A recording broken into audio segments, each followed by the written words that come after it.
हां, तर बघा आपण ह्याच्या अगोदरच्या लेक्चरमध्ये लाईन अँड प्लेन चॅप्टरमधली पहिली एक्झरसाइज आणि पहिल्या एक्झरसाइज रिलेटेड काही इक्वेशन्स बघितल्या. ठीक आहे, 4 टाईपच्या इक्वेशन बघितल्या. तर त्या इक्वेशनच्या बेस क्वेश्चन केले होते. तर त्याच्यातला एक क्वेश्चन नंबर 4 जो होता तो मी तुम्हाला म्हटलं होतं की नंतरच्या क्लासमध्ये सांगणार. तर पहा, नंतरच्या क्लासमध्ये सांगणार म्हणजे ते एक वेगळ्या टाईपचा क्वेश्चन आणि ह्या पेपरमध्ये आलेला क्वेश्चन आहे. ठीक आहे, 2 मार्क्ससाठी आलेला क्वेश्चन आहे. हे 2-3 एक्झरसाइजचे क्वेश्चन आहे, आपण करू. तर क्वेश्चन वाचतो मी, काय आहे पहा. Find the vector equation of line passing through the point having a position vector. तर कारण आपण केलेली आहे की vector equation of line passing through the point, एका पॉइंटनं पास होणारी लाईनची इक्वेशन. तर ह्या पॉइंटचे पोझिशन वेक्टर दिले आहे. काय असते, R bar equals to the A bar plus lambda B bar, जिथे की बी बार पॅरलल वेक्टर असते.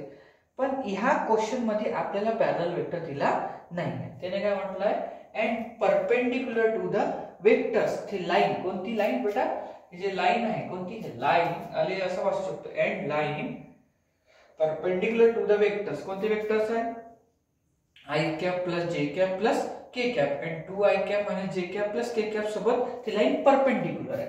आपण डायग्रामच्या बेसिसवर समजायचा प्रयत्न करू. बघा, डायग्रामच्या बेसिसवर समजायचा प्रयत्न केला तर असं होऊ शकतं बेटा की एक एक्स एक्सिस वाय एक्सिस आणि एक झेड एक्सिस आहे. ठीक आहे, एक ही लाईन आहे, लाईन एल सपोज करून घ्या 2 मिनिटासाठी. ही लाईन एल, ही लाईन तुमची एल जी आहे, ह्या पॉइंट ए नी पास होत आहे. समजून घ्या, पॉइंट ए आहे, त्याचे पोझिशन वेक्टर दिलेलं आहे ए बार. ठीक आहे, त्याची वेगवेगळी गिव्हन आहे आणि त्याचं म्हणणं आहे की ही जी लाईन आहे तुमची, ही लाईन 2 वेक्टर सोबत परपेंडिक्युलर आहे. समजून घ्या, एक वेक्टर माझ्याकडे पी बार आहे आणि दुसरा वेक्टर कोणता आहे, क्यू बार. हे दोन्ही वेक्टर लाईन सोबत कशा बेटा, परपेंडिक्युलर आहे. दोन्ही वेक्टर लाईन एल सोबत पी बार आणि क्यू बार हे दोन्ही वेक्टर परपेंडिक्युलर आहे.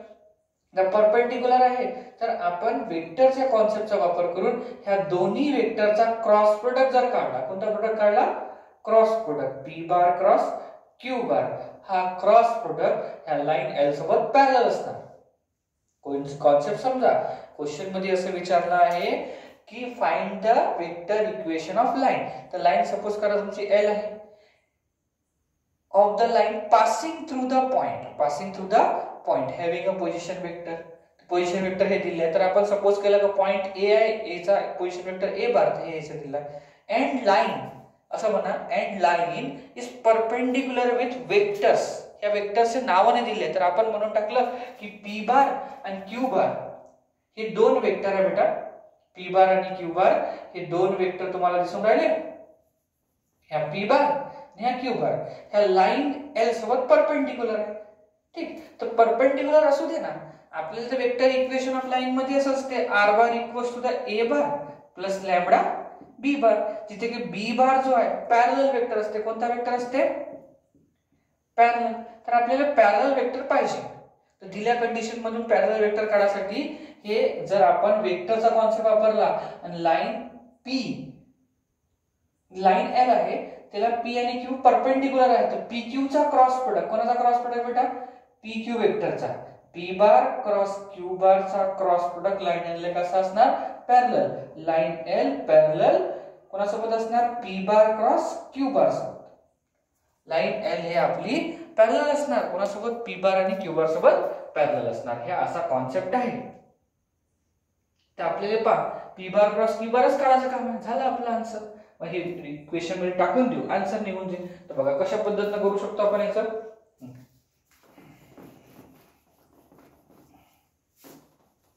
डायग्राम आहे. आपण सर्वात अगोदर सॉल्युशन मध्ये काय लिहून टाकू की let A bar equals to the काय बेटा, I cap plus 2 J cap plus 3 K cap. ठीक आहे, B the position vector of point. Point कोणता आहे, B the position vector of point, point A on the line, on the line वर. ठीक आहे, मग त्याच्यानंतर म्हटलं की let P bar equals to the पहिला वेक्टर कोणता घ्या, I cap plus J cap plus K cap and Q bar. Q bar काय आपल्याकडे 2i cap minus J cap plus K cap. B the vectors perpendicular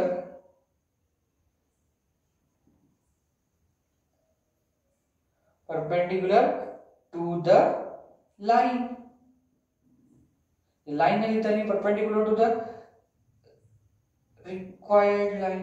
ज्या लाईनची आपल्याला गरज आहे त्याची इक्वेशनची गरज आहे, रिक्वायर्ड लाईन पण लिहू शकतो है ना. रिक्वायर्ड लाईन असं लिहून टाकलं. आता आपण पहा की तुम्ही म्हटलं की पी आणि क्यू हे दोन वेक्टर लाईन एल ला परपेंडिक्युलर आहे, तर याचा क्रॉस प्रोडक्ट लाईन एल ला कसा असणार बेटा पॅरलल.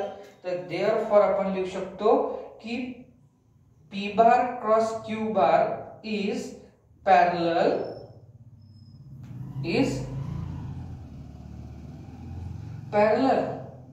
with line. लाईन सोबत कसा असणार तो पॅरलल आहे. ठीक आहे, तर पॅरलल झालं. देअरफॉर वेक्टर इक्वेशन काय होऊन जाईल, इक्वेशन ऑफ लाईन काय असणार, तर वेक्टर इक्वेशन ऑफ लाईन आपली होऊन जाईल R bar equals to the A bar plus lambda P bar cross Q bar, जिथे की P bar cross Q bar parallel vector आहे. तर आता आपल्याला वेक्टरची इक्वेशन फाइंड करण्यासाठी P bar cross Q bar काढायला लागणार अगोदर.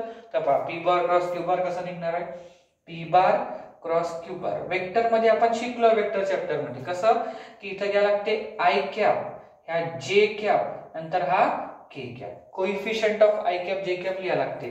तर पहिला पी बार आहे, तर पी बारचा 1 1 1 तिथे घेऊन घ्यायचा 1 1 1. नंतर क्यू बार, तर क्यू बार किती आहे 2 -1 3. ठीक आहे, आता हा डिटर्मिनंट सर्वांना सॉल्व करता येते. एक्सपान्शन अलोंग फर्स्ट रो, तर पहा P bar cross Q bar कसं केलं जातं बेटा, प्लस साइन असते पहिले, मग आय कॅप. आता हा आय कॅप कोणत्या रो मध्ये आहे, फर्स्ट रो फर्स्ट कॉलम. तर या फर्स्ट रो फर्स्ट कॉलमला आपण सोडून देऊ. काय राहतं ते 1 1 -1 3. चलिए याचं 1 1 -1 3,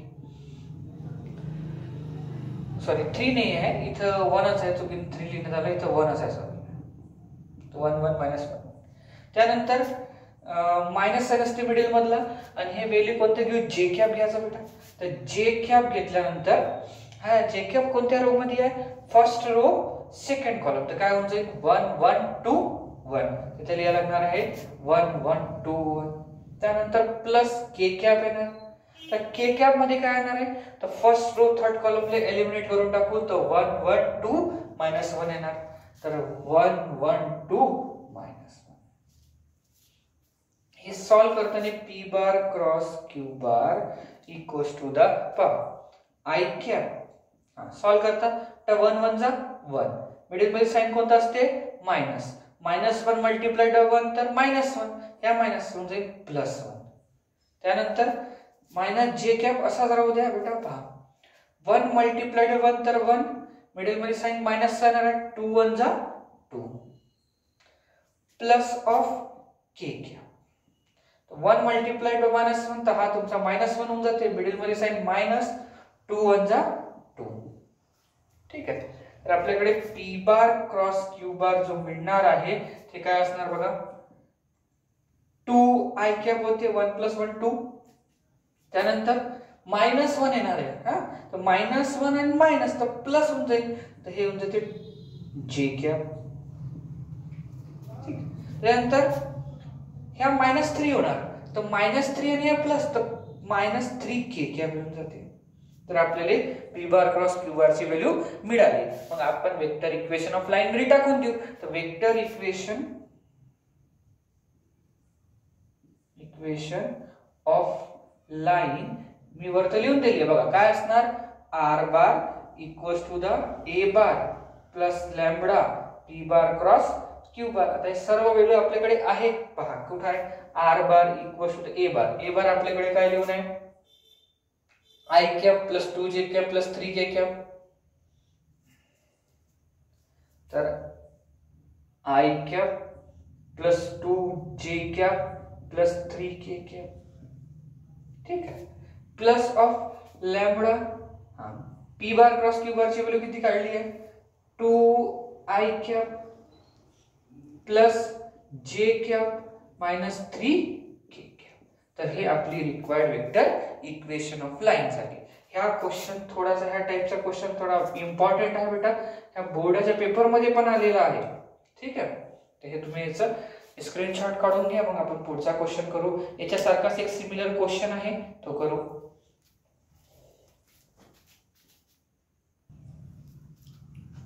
हा, तर पहा, आता जो आपण क्वेश्चन नंबर 4 केला, सिमिलर पॅटर्न वर क्वेश्चन नंबर 10, ठीक आहे. तर आपण रिमेनिंग हा जो क्वेश्चन नंबर 10 आहे ते पाहू. मी आता क्वेश्चनचा सिक्वेन्स मागं पुढे केला, पण तुम्ही व्हिडिओ मधून बघून करून घ्या. तर क्वेश्चन नंबर 4 आणि क्वेश्चन नंबर 10 एक सारखे क्वेश्चन आहे, फक्त चेंजेस केले थिअरीचे, है ना. समजण्याचा खेळ आहे. तिथे परपेंडिक्युलरचा केस होता आणि ह्या क्वेश्चन मध्ये पण परपेंडिक्युलरचा केस आहे. पहा, क्वेश्चन मध्ये काय म्हटलंय, अ line is passes through point दिला आपल्याकडे, पॉइंटचे coordinates 3, -1, 2 and line is perpendicular to the lines. ह्या लाइन्सच्या दोन इक्वेशन दिले आहे बेटा. लाइन्स जे आहे परपेंडिक्युलर आहे. कोणती लाईन, ज्या लाईनची आपल्याला इक्वेशन फाइंड करायची आहे ती लाईन एका पॉइंटने तर पास होऊनच राहिली आहे आणि ह्या दोन लाईन सोबत ती कशी आहे परपेंडिक्युलर. त्या कंडिशन मध्ये लाईनची वेक्टर इक्वेशन काढून है ना.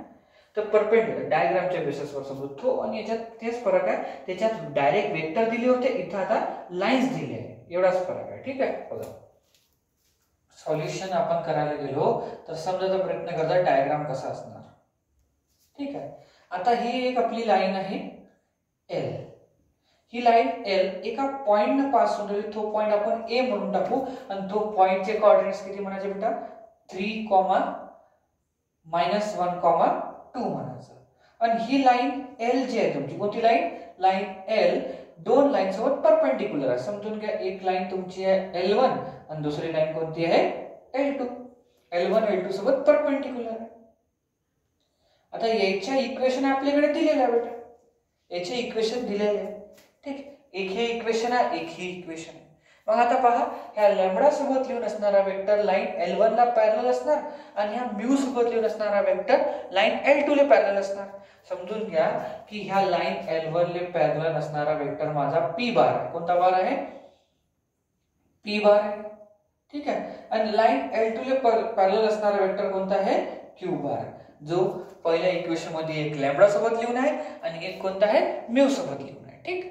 मग आता तुम्हाला माहित आहे, आता मिळाले P बार Q बार पॅरलल आहे, तर तुम्ही म्हणू शकता का P बार आणि Q बारचा क्रॉस प्रोडक्ट लाईन L ला पॅरलल असणार. Q बार आणि P बार आणि Q बारचा क्रॉस प्रोडक्ट कोणाला पॅरलल असणार लाईन L ला. तर आपण इथून असं म्हणू शकतो की क्रॉस प्रोडक्ट ऑफ कोणाचा P बार क्रॉस Q बार हा पॅरलल कोणाला असणार बेटा लाईन L ला पॅरलल असणार. तर आपण इथे लिहायचं सगळं काही, लेट पॉइंट A कोणता आहे बेटा आपल्याकडे 3, -1, 2 ऑन द लाईन L म्हटलं तरी चालते, काही फरक नाही पडत, ऑन द लाईन आहे, ठीक. वर आहे let A bar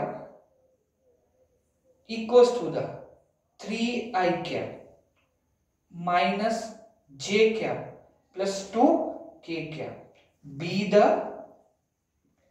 position vector. कोणता vector position vector of point A, ठीक. असं लिहून टाकलं. त्यानंतर हे लाईन L पॉइंट A ने पास होऊन राहिले, त्याचा पोझिशन वेक्टर आपण लिहून टाकला आणि त्याचे वेक्टर्स लिहून टाकले.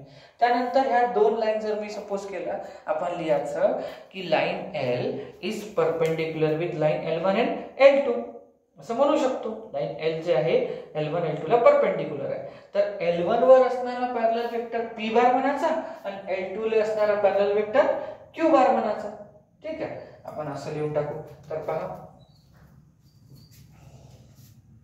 लेट करू required line L is perpendicular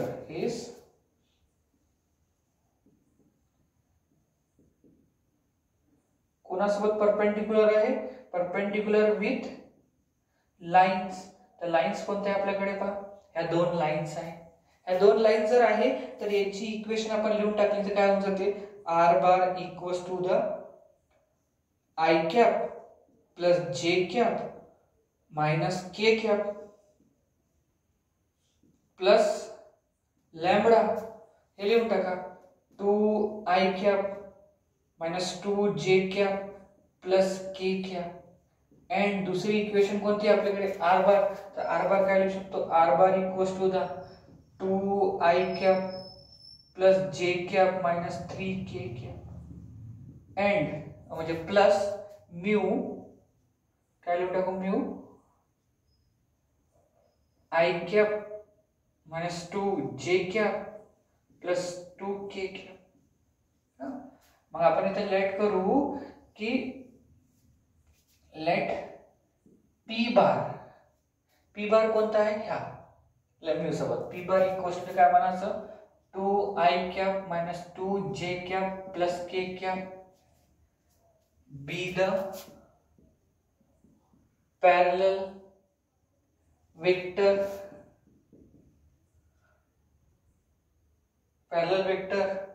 to the line. आपण लाईनचं नाव दिलं L1 and q बार कोणता वेक्टर, q बार ह्या होऊन जाईल. काय लिहून टाकू, I cap minus 2j cap plus 2k cap be the parallel vector to the line L2. आपल्याला L1 L2 ची इक्वेशन माहित आहे. आपण लिहायचं but p bar cross q bar is parallel with line L कोणती लाईन आहे, required line, ज्याची आपल्याला लाईनची इक्वेशन फाइंड करायची. ठीक आहे. तर आता काय करणार आहे पहा. तर सर्वात अगोदर आपण p bar cross q bar काढू.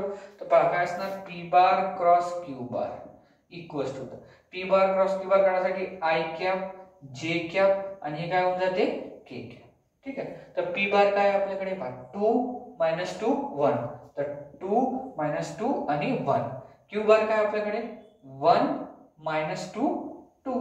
हा डिटरमिनंट सॉल्व करून टाकू. तर डिटरमिनंट सॉल्व करू, p bar cross q bar ची काय व्हॅल्यू मिळणार आपल्याला पहा. I कॅप घ्यायचा, I कॅप घेतला, I cap first row first column आहे, सोडून देतात त्याला.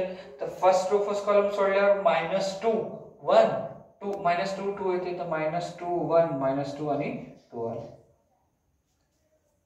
त्यानंतर माइनस द्यायचं, j कॅप लिहायचं, माइनस देऊन j कॅप लिहायचं. j कॅप कोणत्या रो मध्ये आहे, फर्स्ट रो सेकंड कॉलम. तर 2 1 1 2 तिथे लिहायचं 2 1 1 2.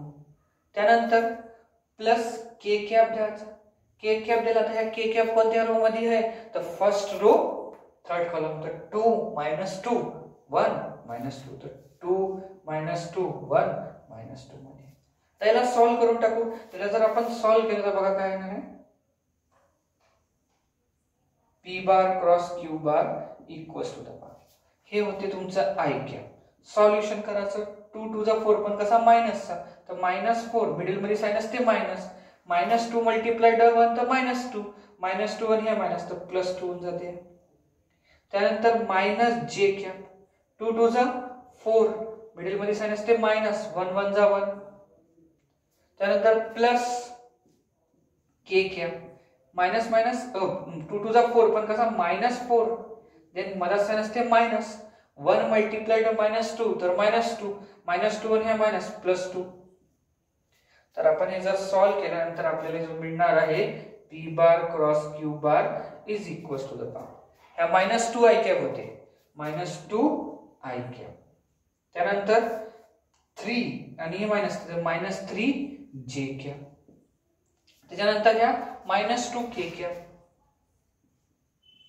तर हे आपल्याला p bar cross q bar मिळाला. आपण ऑलरेडीच म्हटलं आहे की p bar cross q bar parallel line सोबत, रिक्वायर्ड लाईन सोबत. तर रिक्वायर्ड लाईनची इक्वेशन किती होऊन जाईल, therefore equation of required line L काय म्हणजे बेटा R bar equals to the A bar plus lambda P bar cross Q bar, P bar cross Q bar. आता व्हॅल्यूज टाकायचं काम आहे. R bar equals to the A bar, A बार काय म्हटलं आपण ह्या लिहून आहे 3i cap minus j cap plus 2k cap plus lambda P bar cross Q बार. तर P बार क्रॉस Q बार ह्या काढला आपल्याकडे तर माइनस 2i कॅप, त्याच्यानंतर माइनस 3j कॅप, त्याच्यानंतर माइनस 2k कॅप. हे झाले आपल्याकडे रिक्वायर्ड इक्वेशन ऑफ लाइन. तर हे आपला आन्सर आहे. तर ह्या क्वेश्चन आणि ह्या क्वेश्चन मध्ये फरक काहीच नाही होता. त्याने काय केलं ह्या क्वेश्चन मध्ये डायरेक्ट P बार आणि Q बार वेक्टर देऊन दिले. क्वेश्चन नंबर 4 मध्ये ते डायरेक्ट न देताना त्याने लाइन L1 आणि L2 दिली. लाइन L1 L2 ची ही इक्वेशन आहे. एक हे इक्वेशन आहे आणि एक हे इक्वेशन आहे.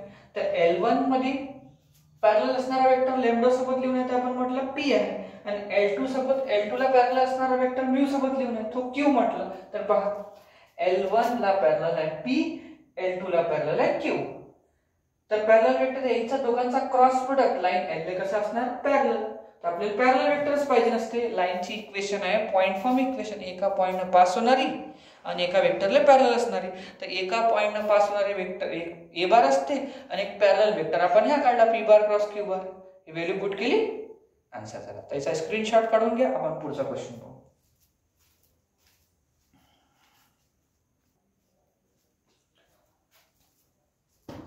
तर पाहते क्वेश्चन नंबर 4 आणि क्वेश्चन नंबर 10 हे एक सारखे क्वेश्चन होते. आता क्वेश्चन नंबर 9 ह्या एक वेगळ्या टाइपचा क्वेश्चन आहे पॉइंट ऑफ इंटरसेक्शनचा. हा क्वेश्चन 2013 मध्ये एक वेळा पेपर मध्ये पण आलेला आहे 3 मार्क्स साठी, आणि असे क्वेश्चन पुन्हा पण वेगळ्या वेगळ्या पद्धतीने विचारले पॉइंट ऑफ इंटरसेक्शनचे. त्यांनी म्हटलं आहे की शो दॅट लाइन हे कार्टेशियन इक्वेशन आहे. इक्वेशन ऑफ लाइन काय आहे, कोणत्या फॉर्मॅट मध्ये आहे, कार्टेशियन इक्वेशन आहे. लाइन L आणि हे दोन लाइन आहे, एक ही लाइन आहे आणि एक ही लाइन आहे, are intersecting each other. Two lines are intersecting each other हे शो करायचं आहे. पुन्हा त्याचा कोऑर्डिनेट काढायचा आहे. म्हणजे ज्या पॉइंटवर इंटरसेक्ट करते त्या पॉइंटचे कोऑर्डिनेट फाइंड करायचे आहे ना. या क्वेश्चन सिंपल क्वेश्चन. आता थोडासा लेंथी आहे पण आहे तसाच जसा आहे तसा. काय की हे दोन लाइन इंटरसेक्टिंग आहे. आता लाइन इंटरसेक्टिंग आहे हे कसं समजून डायग्रामच्या रफ डायग्रामच्या बेसिसवर समजू, मग कसं करायला लागणार आहे ठीक आहे. तर आपलं म्हणणं आहे सॉल्युशन सॉल्व करताना बेटा पहा समजून घ्या की ही दोन लाइन आहे, एक ही लाइन आहे एक ही लाइन आहे. एका लाइनचं नाव L1 आणि एका लाइनचं नाव L2 आहे. लाइन L1 आणि L2 हे दोन्ही लाइन इंटरसेक्ट करते.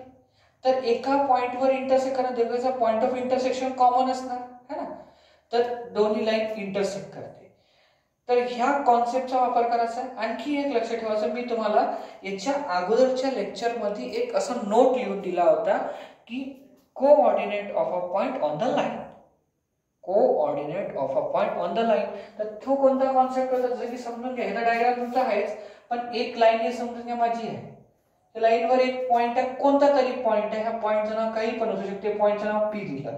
तर ह्या पॉइंटचे P पॉइंटचे कोऑर्डिनेट काढण्यासाठी मी तुम्हाला एक फॉर्म्युला सांगितला होता. तो फॉर्म्युला होता बेटा x1 + a lambda y1 + b lambda आणि z1 + c. आता सर हे x1 y1 z1 कुठे असणार है ना, आणि a b c कुठे आहे हे कुठे मिळणार.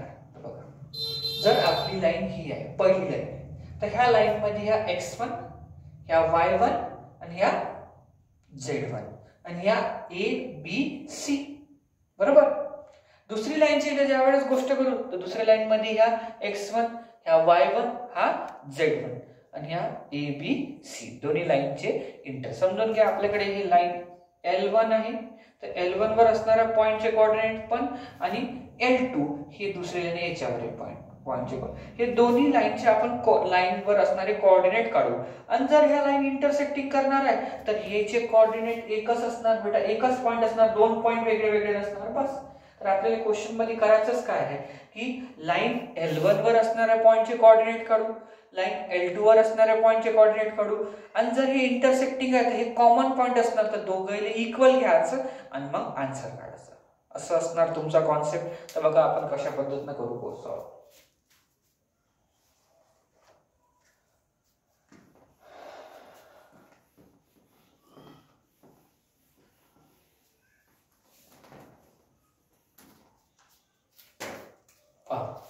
तर आपण लिहायचं इक्वेशन ऑफ फर्स्ट लाइन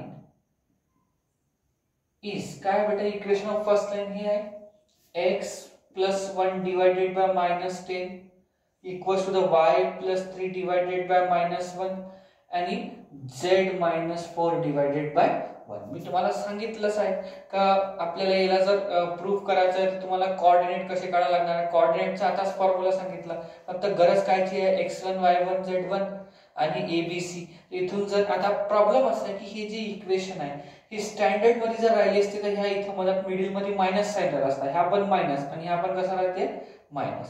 पण ह्या मायनस नाही आहे तर आपण ह्याला जो प्लस आहे आपण निगेटिव्ह साइन कन्सिडर करून चालू. म्हणजे माझं असं म्हणणं आहे की x1 x - x1 असते, मिडिल मध्ये साइन कोणता आहे मायनस, पण ह्या काय झाला तुमचा प्लस. तर याला आपल्याला कन्सिडर कसं करायला लागणार आहे, याला लिहितो कंपेअरिंग विथ, कोणासोबत कंपेअर करून घेऊ तर कंपेअरिंग विथ केलं तर x - x1 divided by a equals to the y - y1 divided by b आणि z - z1 divided by c. Suppose जर कंपेअर केलं तर बघा x1 च्या जागेवर काय लिहून आहे, पण ह्या मायनस आहे आणि ह्या प्लस आहे तर आपण x1 ची व्हॅल्यू म्हणायची यावेळेस -1. त्यानंतर y1 ची व्हॅल्यू इथून बघा ह्या मायनस आणि ह्या प्लस तर y1 ची व्हॅल्यू असणार -3. तसं z1 हे दोन्ही मायनस आहे तर बरोबर आहे, तर z1 ची व्हॅल्यू आपल्याकडे 4 होऊन जाईल. डायरेक्ट किती लिहू शकतो आपण हे 4. आणि ABC ची व्हॅल्यू, तर A ची व्हॅल्यू आपल्याकडे किती आली -10. ठीक आहे. B ची व्हॅल्यू किती आली आपल्याकडे, तर B ची व्हॅल्यू येऊन जाते आपल्याकडे -1 आणि C ची व्हॅल्यू होऊन जाते तुमची 1. जसं हे पहिल्या इक्वेशन साठी केलं. सिमिलरली आपण दुसऱ्या इक्वेशनचं जर गोष्ट केली दुसऱ्या इक्वेशन मध्ये पण असणार है ना. तर अशा पद्धतीने फर्स्ट इक्वेशन आणि सेकंड इक्वेशनचा आपण फॉर्म्युलेच्या बेसिसवर x1 y1 च्या व्हॅल्यूज काढू शकतो. x1 y1 z1 x2 y2 म्हणजे ABC. आणखी एक अधिक पद्धत होऊ शकते बेटा. ती पद्धत कशी असणार बघा की हे जे लाईन आहे हे कार्टेशियन इक्वेशन आहे आणि मी तुम्हाला एकच्या अगोदरच्या लेक्चर मध्ये सांगितलं होतं काय लॅम्बडाचे इक्वल असते. कायचे इक्वल असते, लॅम्बडा. मग एक लाईन लॅम्बडाच्या इक्वल दुसरा पॅरामीटर मी घेऊन टाकायचा, त्या वेळेस निघू शकतं. जसं की आता हे तर तुमच्या लक्षात आलं कंपॅरिझन करून x1 y1 z1 आणि x2 y2 z2 करू शकतो. पुन्हा आणखी एक अधिक पॅटर्न आहे तो पण सांगतो कशा पद्धतीमध्ये असणार, हे तर लक्षात आलं तुमच्या. आणखी असं होऊ शकते, याला आपण असं लिहू शकतो. कसं लिहू शकतो की equals to the lambda C, की ह्या कायच्या बरोबर आहे, लॅम्बडाच्या इक्वल आहे. आपण म्हटलंय लॅम्बडाच्या इक्वल आहे. तर लॅम्बडाच्या इक्वल तर प्रत्येक टर्मला लॅम्बडाच्या इक्वल घेऊ शकतो आपण. तर प्रत्येक टर्मला घेतलं तर x + 1 by -10 equals to the lambda, y + 3 divided -1 equals to the lambda आणि याला लिहू शकतो z - 4 divided 1 equals to the lambda. आता इथे ह्या -10 डिवाइडेशन इथे गेला तर मल्टिप्लिकेशन मध्ये होते x + 1 equals to the -10 lambda. तुम्ही याच्या अगोदरचं लेक्चर बघा, तुम्हाला हे कसं येऊन आलं हे तुम्हाला लवकर समजते. इथे मी फॉर्म्युला प्रूव्ह हे करून दिलेला आहे. ठीक आहे. तसंच y + 3 equals to the -1 lambda मध्ये मायनस लॅम्बडा झाला आणि हे होतं z - 4 इक्वल्स टू द. आता बघा हे xyz त्या लाईन वर असणारा पॉइंट असणार, त्या पॉइंटचे कोऑर्डिनेट्स असणार. तर बघा ह्या वन इथं प्लस त्यासाठी गेलं तर मायनस, तर -10 लॅम्बडा -1 होऊन जाते. ह्या इथं y या 3 प्लस त्या साइडने गेल्यावर मायनस, तर -लॅम्बडा -3. सिमिलरली z काय होऊन जाईल equals to the minus lambda plus 4. तर आपण हे लिहू शकतो जे एक्स वाय झेड च्या व्हॅल्यूज आल्या त्याला लिहू शकतो असं ब्रॅकेट देऊन की coordinate of point on first line on x y z तुम्हाला कोऑर्डिनेट्स मिळाले. तसंच आपण सेकंड लाइन घेऊ शकतो. सेकंड लाइन काय आपल्याकडे x प्लस 10 डिवायडेड बाय -1. तसंच y प्लस 11 डिवायडेड बाय -3 आणि z -1 divided by 4 equals to the mu म्हणायचं. पण असं म्हणू शकतो की दोन एकच पॅरामीटर दिल्यापेक्षा एका पॅरामीटरला लॅम्बडा नाव दिलं आणि एका पॅरामीटरला काय नाव द्यायचं म्यू द्यायचं. याच्या अगोदरच्या क्वेश्चन मध्ये तुम्ही बघितलं असेल एका इक्वेशन मध्ये लॅम्बडा लिहिलं होतं आणि एका इक्वेशन मध्ये म्यू. तर असं करू शकतो बघा. तर आपण सर्वला इक्वल घेऊ शकतो x plus 10 divided by -1 mu घेऊ शकतो याला. त्यानंतर y plus 1 divided by -3 mu आणि z -1 divided by 4 equals to the mu घेऊ शकतो. ठीक आहे. आता इथून हे काय निघणार आहे x plus 10 equals to the minus mu होते. हे होऊन जाते y plus 1 equals to the -3 mu. त्यानंतर याला लिहू शकतो आपण z -1 divided by equals to the 4 mu. ठीक. तर याला जर सॉल्व केल्यावर काय म्हणून जाते आपल्याकडे बघा x equals to the minus mu -10. हे होते तुमच्याकडे y equals to the -3 mu -1. त्याच्यानंतर ह्या z equals to the 4 mu plus 1. आता हे झाले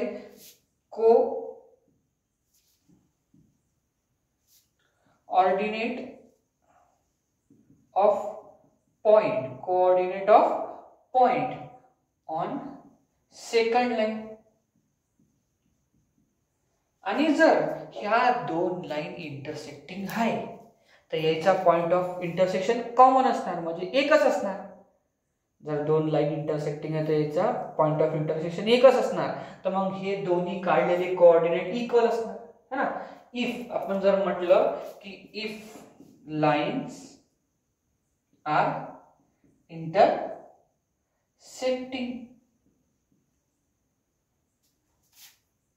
असं जर सपोज केलं तर दोघांचे पॉइंट ऑफ इंटरसेक्शन एकच झाले पाहिजे. तर आपण ह्या दोघांना इक्वल घेऊ मग म्यू आणि लॅम्बडाच्या व्हॅल्यूज काढू आणि जर मग म्यू लॅम्बडाचे व्हॅल्यू टाकून पाहू का पॉइंट ऑफ इंटरसेक्शन कॉमन ते का नाही.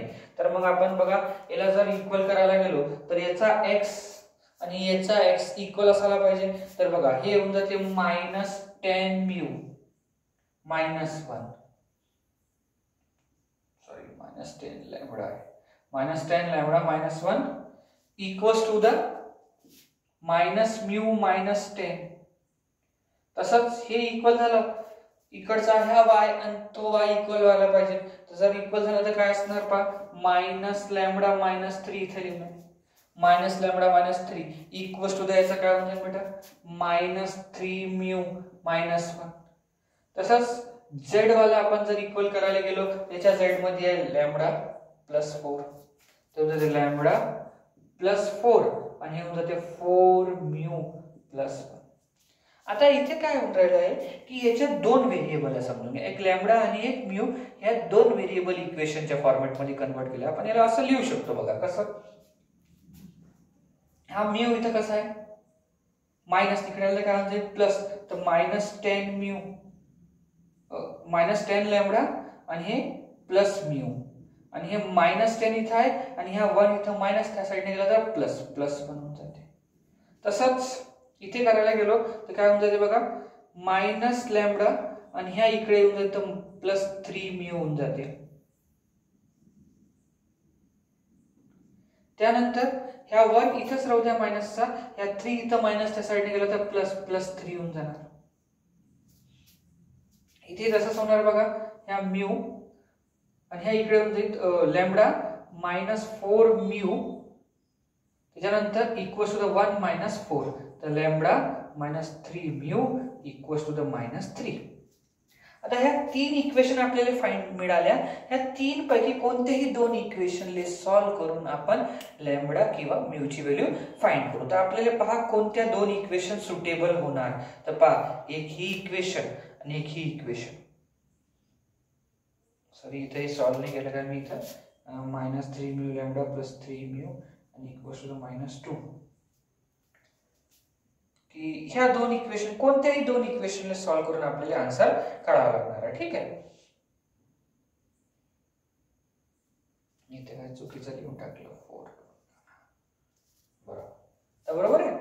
आता ह्या 2 इक्वेशनला जर सॉल्व्ह केलं तर आपल्याला इझिली मिळते. इक्वेशन नंबर 1 2 3 लिहून टाकले. इक्वेशन 1 म्हटलं हे जर तुम्ही याला सॉल्व्ह करून टाकाल तर -10 lambda plus mu equals to -9 होऊन जाईल इक्वेशन 1. इक्वेशन 2 आणि हे इक्वेशन तुमची 3 होऊन जाते. तर इक्वेशन 2 आणि 3 ले सॉल्व्ह करून टाकू तर ह्या लॅम्बडा प्लस लॅम्बडा कॅन्सल होईल, काही ना काही तरी मिळणार. असं बघा, आपण सॉल्व्ह करू. -Mu plus minus lambda 3 mu equals to -2 आणि एक इक्वेशन हे आहे लॅम्बडा -4 म्यू इक्वल्स टू -3. तर पहा, ह्या लॅम्बडा लॅम्बडा काय झाला, कॅन्सल. मग इथून जर हे सॉल्व्ह केलं तर -म्यू येते इक्वल्स टू किती होऊन जाईल बेटा, -5. तर म्यूची व्हॅल्यू किती आली, 5. ठीक आहे, म्यूची व्हॅल्यू 5 आली. पण इथं कुठेतरी मायनस प्लसचं इंट दिसून राहिलं मला. एक सेकंड.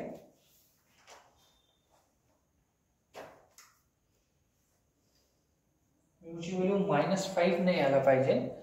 तर काहीतरी हे बघा, हे +2 आहे. हे पहा, हे काय आहे, +2 आहे. तर ह्या +2 होणार जर, तर हे इकडे आपल्याकडे काय होऊन जाते, -1 आणि -1 जर आला तर हे होणार आहे +1. म्यूची व्हॅल्यू +1 आली. थोडंसं +1 जर चुकलं तिथे असं होतं, लक्ष द्यावं लागते. त्या -1 मधून जर 3 मायनस केलं तर +2 येणार. ह्या +2 ते घेतला तर ह्या म्यूची व्हॅल्यू 1 आली. तर म्यूची व्हॅल्यू 1 आली आहे बेटा आपल्याकडे. तर म्यू जर मिळाला तर आपण लॅम्बडा काढू शकतो. तर लॅम्बडा काढण्यासाठी कोणत्या 3 पैकी कोणत्याही इक्वेशन मध्ये टाकून देऊ. 3 पैकी कुठल्याही इक्वेशन मध्ये व्हॅल्यू जर टाका तर बघा इथे टाकून देतो. Put in equation number 3. Equation number 3 मध्ये जर टाकू तर काय येणार आपण, लॅम्बडा -4 म्यू इक्वल्स टू -3 आहे. तर लॅम्बडा -4 मल्टिप्लाइड बाय म्यूची व्हॅल्यू 1 आणि इक्वल्स टू -3. आता ह्या -4 होणार, इकडे गेला तर प्लस होऊन जाईल. तर पहा, लॅम्बडा इक्वल्स टू -3 प्लस 4. तर हे लॅम्बडाची व्हॅल्यू किती आली आपल्याकडे, 1. लॅम्बडा पण 1 आला, म्यू पण 1 आला. ठीक आहे. मग आता ह्या पॉइंट ऑफ इंटरसेक्शन जे आपण लिहिले आहे तिथे व्हॅल्यू पुन्हा टाकू. ह्या लॅम्बडाच्या जागेवर इथे व्हॅल्यू टाकू 1, ह्या लॅम्बडाच्या जागेवर 1 आणि ह्या लॅम्बडाच्या जागेवर 1. तसंच ह्या म्यूच्या जागेवर बघा, ह्या म्यूच्या जागेवर, ह्या म्यूच्या जागेवर 1, ह्या म्यूच्या जागेवर 1 टाकू. त्यानंतर आपण चेक करू का दोघांचे पॉइंट ऑफ इंटरसेक्शन सेम येते का. जर सेम आले तर मनाचा लाईनचा इंटरसेक्टिंग. इथे मी तुम्हाला इथे समजून सांगितलं लाईन इंटरसेक्टिंग असेल तर कसं असणार बेटा, है ना. आपण इथे लॅम्बडा म्यूच्या व्हॅल्यू जर टाकून बघितले तर काय होणार बघा. पहिले त्या इक्वेशन मध्ये टाकतो. तर x equals to -10 lambda -1, y equals to -lambda -3, आणखी z इक्वल्स टू लॅम्बडा +4 आहे. ठीक आहे. तर व्हॅल्यूज टाकू जर आपण, तर x equals to -10 multiplied by 1 -1, y equals to -1 -3 आणि हे पहा z इक्वल्स टू 1 + 4. तर हे सॉल्व केल्यावर तुमचं येते -11. हे सॉल्व केल्यावर येते -4 आणि हे सॉल्व केल्यावर येते आपल्याकडे 5. काय पुट केलं इथं, पुट लॅम्बडा इक्वल्स टू 1. आता पुन्हा इथे पण, आता इथं म्यूची व्हॅल्यू 1 टाकून पहा. याच्यात जर म्यूची व्हॅल्यू पुट केली तर पहा काय असणार, देन आपल्याकडे ही कंडिशन आहे, x is equals to -mu -10, y equals to किती आहे बेटा, -3 म्यू -1 आणि z इक्वल्स टू 4 म्यू +1. याच्यात म्यूची व्हॅल्यू 1 टाकून पाहायची. तर आपण म्यूची व्हॅल्यू काय टाकू म्यू इक्वल्स टू द 1 तर पहा x equals to the -1 -10 y equals to the -3 into 1 -1 आणि z equals to the 4 multiplied by 1 plus 1 तर याला जर सॉल्व केलं तर x इक्वल्स टू द -11 मिळतो याला जर सॉल्व केलं तर y इक्वल्स टू द -4 मिळतो आणि याला सॉल्व केलं तर z इक्वल्स टू द 5 तुम्ही पाहत असाल तर ह्या x11 आहे तर ह्या पण 11 आहे ह्या y ची व्हॅल्यू 4 आहे तर हे y ची व्हॅल्यू 4 आहे आणि z ची व्हॅल्यू 5 आहे तर 5 आहे देयरफॉर lines are intersecting कशा लाइन्स असणार आपल्याकडे intersecting line the point of intersection विचारलं तर ह्याच पॉइंट ऑफ इंटरसेक्शन असणार minus coordinate of the point of intersection जर विचारलं तर लिहू शकतो therefore coordinate of point of intersection जर म्हटलं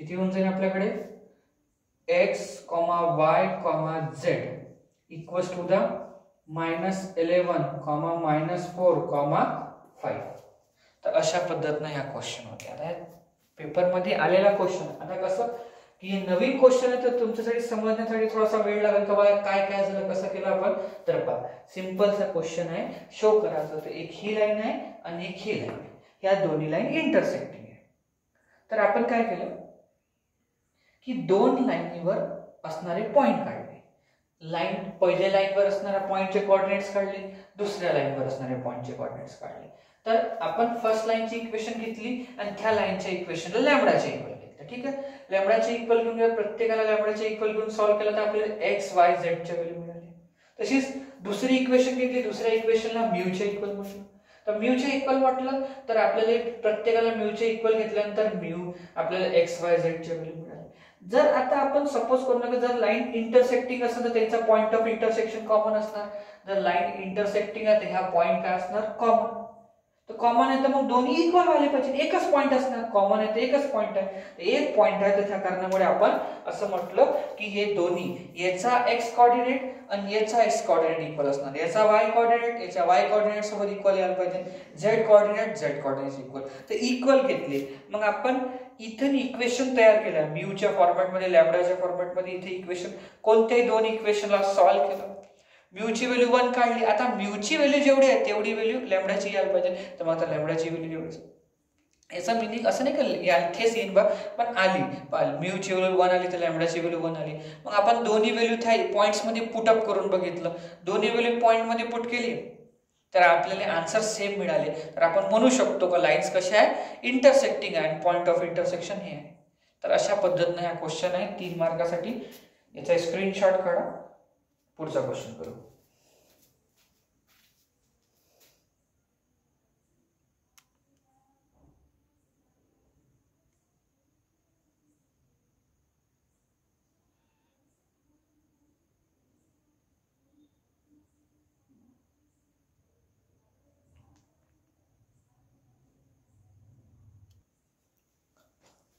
हां तर बघा आता हे ह्या एक्सरसाइज मधला लास्ट क्वेश्चन आहे 6.1 मधला शेवटला question show that the line passing through the origin he line है कार्टेशियन इक्वेशन है ना equation of line in Cartesian form है ना कार्टेशियन फॉर्म मध्ये आहे आणि सांगायचं काय लाइन कुठून पास होते ओरिजिन तर ओरिजिन जर पास होत असेल तर आपण x च्या जागेवर 0 y च्या जागेवर 0 z च्या जागेवर 0 टाकून पाहू जर ही तिन्ही रेशो इक्वल आले तर लाइन ओरिजिन ना पास होत आहे नाही तर नॉन ओरिजिन ना पास होणार नाही असं म्हणायला लागते कारण की ओरिजिन चे कोऑर्डिनेट्स x y z काय असणार सर्व 0 ठीक आहे तर सॉल्युशन पहा सिंपल सा किती होऊन जाते की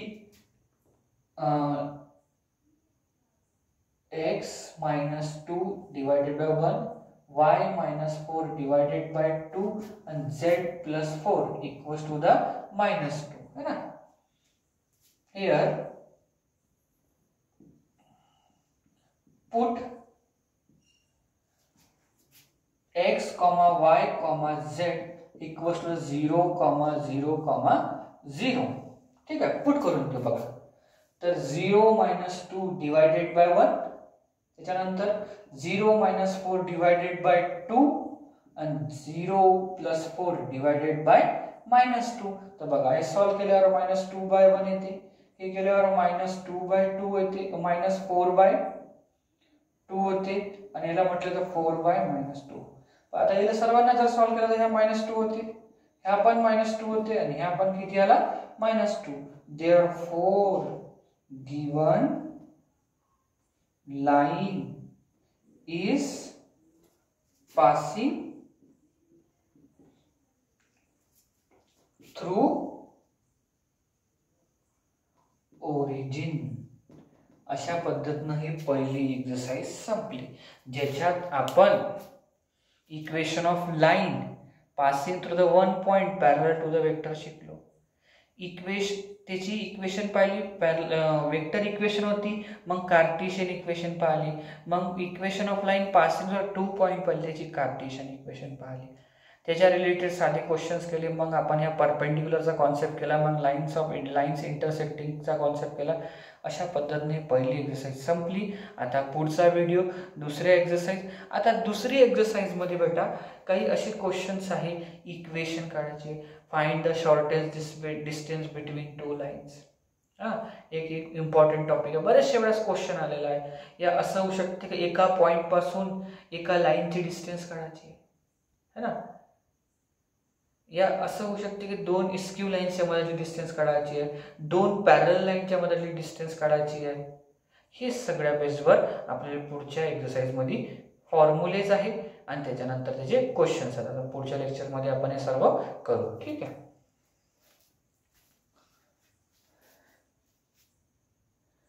आणखी व्हिडिओला लाईक, शेअर, सबस्क्राईब करा.